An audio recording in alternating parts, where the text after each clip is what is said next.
Hey, how you doing? This is Adam Post, publisher of more than 1,000 comic books and marketing expert covering Bud Light. Bud Light president explains how they ruined their brand.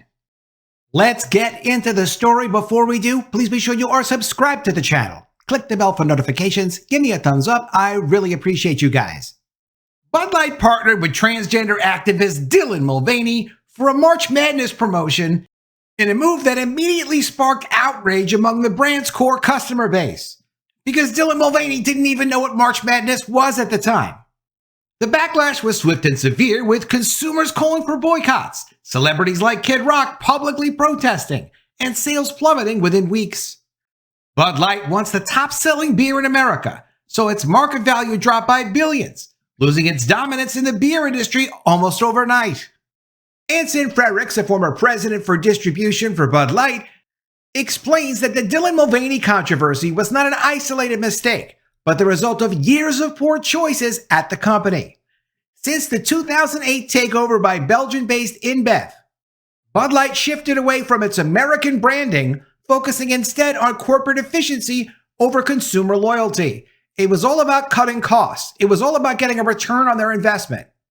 And they're not the only company to do that, but this is the first time a major consumer brand that we're aware of did something like this, trying to make a buck and absolutely destroyed their brand.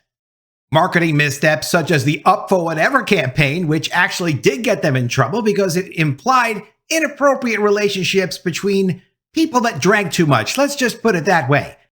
And the politically poisoned 2016 Bud Light ads with Amy Schumer and Seth Rogen had already alienated customers before the Mulvaney controversy. The company's decision to move its headquarters from St. Louis to New York City in 2015 further disconnected the brand from its traditional beer-drinking audience. Bud Light's success had historically come from being apolitical, widely relatable beer, but its shift towards social activism-driven marketing led to widespread rejection by its core customers. The company was so egotistical to think, well, we've got so much distribution, we've got so much brand exposure, we can push it a little bit, and what's the worst that's going to happen? We'll lose 5 or 10% of our customers? Well, they since found out, no, you can actually lose the number one spot in cans, bottles, and on tap, and be in a position where you can now never get it back. In the weeks following the Mulvaney ad, Bud Light sales declined rapidly, down 11% within a week and 21% shortly after, showing an unprecedented consumer backlash. And now that they've been removed from so many shelves and so many taps, what they've lost can never come back. Frericks, the former president, warns that Bud Light's collapse is a cautionary tale for all brands. Putting corporate activism over consumer trust can lead to devastating financial consequences. Ultimately, we expected to see thousands of layoffs in their manufacturing and warehousing. Somehow, we haven't seen those layoffs, at least not publicly shown. Maybe they move some people around. Maybe they have some alternate working schedules. We don't really see that. It's clear they wanted to keep that under wraps. And this former president, and I'll say I was doing the same, predicted that they were going to lose at least thousands of more employees. From Fox Business, former Anheuser-Busch executive warns thousands of more employees will be laid off amid sales slump. They did ultimately lay off 350 people, and they did admit it was because of the Dylan Mulvaney disaster. However, they didn't lay off people who actually make and move around the beer, even though their volumes are down so dramatically. The people they laid off were marketing people, promotional people, administrative people.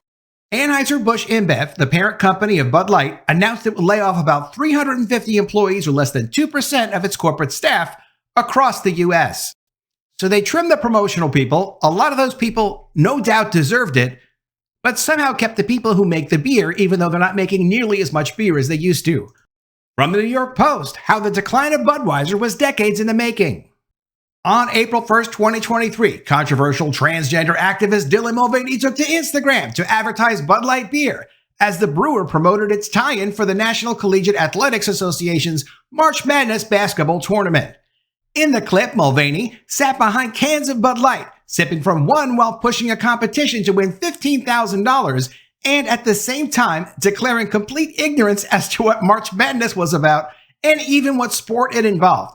But as Anson Frericks explains, in Last Call for Bud Light, The Fall and Future of America's Favorite Beer, that's his new book, the promo caused instant outrage among Bud Light's loyal patrons. One of the biggest problems for Bud Light was having Dylan Mulvaney's face on a beer can, as if Dylan was going to be the new it girl featured on a beer can. That is not something anybody wanted to see, and anybody who felt like they associated with Bud Light no longer wanted to be anywhere near Dylan Mulvaney, Bud Light, or anything else around it.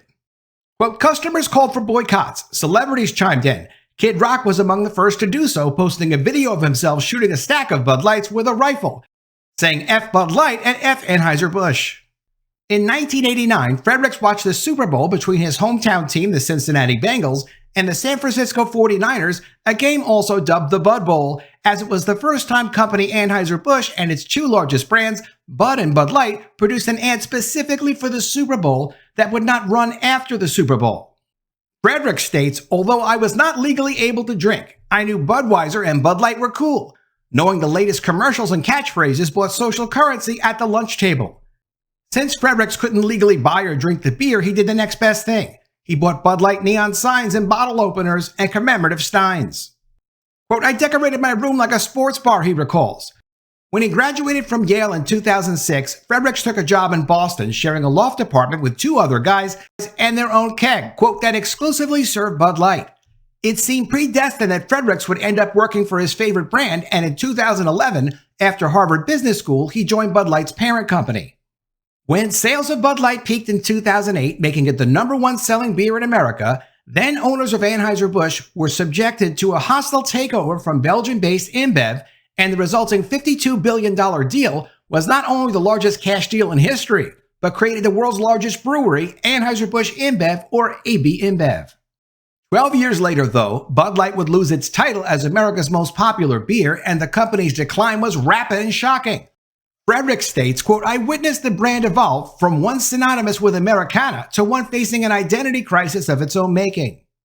And that was largely down to the Dylan Mulvaney promotion, a clip entirely at odds with the values the company had spent decades building with customers. Quote, choosing Dylan as a brand ambassador was inauthentic. Dylan was sponsoring a March Madness competition with apparently no knowledge of what March Madness actually is.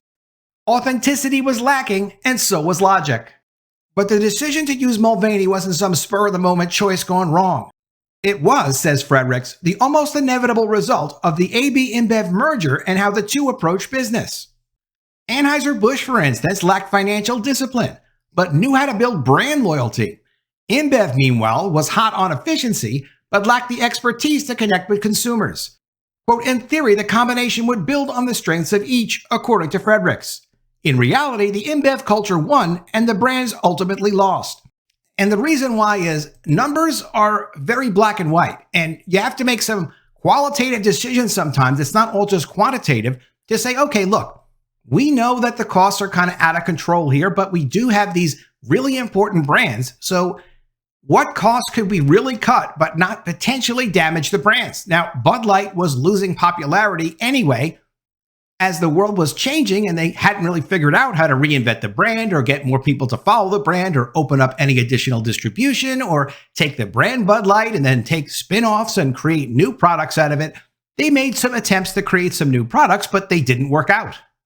So when the merger was done and you put the two companies together, the company that acquired it essentially and now got control of it just made general assumptions about what they could get away with the brands, and instead decided they would just focus on cutting costs. When Bud Light damaged itself and damaged its brand, it didn't just damage Bud Light and the company. They damaged all the independent distributors that distribute the product. Sometimes there's a tendency for manufacturers to take the attitude of like, well, we make this and the distributors have to distribute it. That's really their problem. Well, in reality, a manufacturer can be as tough as they want to be with their distributors, but if they can't get their distributors to be successful, if they can't make sure the distributors can move that product, the distributors are going to be forced to buy less product. There's just so much you can do to push your independent distributors around. If they can't sell it, they can't sell it. And if they can't sell it, they're not going to buy more of it. I learned that lesson when I was publishing comic books, where as the publisher, we were able to publish almost as many comic books as we wanted to publish. Working as a comic book publisher, we sold our comics on a non-returnable basis, which meant kind of no matter what was in the comic book, we were still going to be successful. We were selling our product on a non-returnable basis, our customers always paid us, and that was fine. However, if you don't make sure that your customers are always going to be able to sell whatever it is that you're selling them, you don't get those repeat orders. You have to make sure your customers are healthy. And I can't see anywhere, anytime, any chance that Bud Light's people did any kind of testing, any kind of talking to the independent distributors to make sure they felt comfortable with changing the identity of the Bud Light brand. Everything I've seen on it is that it just came from the top, they pushed it down to the people and expected them to deal with the problem.